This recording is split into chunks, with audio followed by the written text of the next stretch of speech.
এনে তোকে তো ওখানে বাটি দিয়ে মেপে, আরে দাঁড়া আমি ঠিক করে দিচ্ছি। এটা কি খাবি না নাকি গুছিয়ে রাখবি? আমি তোর জন্যই ভাতটা বেশি করে নিয়েছি না। নে, এখানে আমি ভাত আর এই যে পুঁই মিটুলির তরকারি করেছি আজকে, আর সকালে লুচি করেছিলাম, দুটো নিয়েছি, চিকেন সাথে খাবো। স্যালাড, এই যে চিকেন, আমাদের চিকেনের কষা কষা। হ্যাঁ আজকে অল্পই আছে, আমরাই 3 জন খাবো, আর দুবেলা হয়ে যাবে আমাদের, তাই না? খাওয়া দাওয়া করি।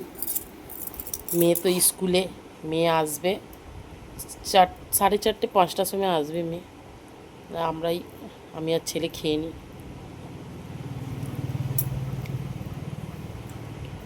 ওই মিটুলিটা ভালো হয়েছে, এরা তো খাবে না।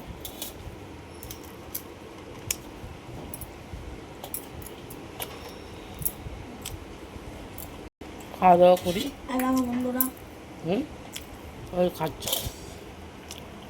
আজকে আমাকে মেখে দিতে হবে না, নিজে নিজে মেখে খাবে। কেমন হয়েছে চিকেন? ভালো হয়েছে, দেখি ভালো লাগছে চিকেন। হ্যাঁ।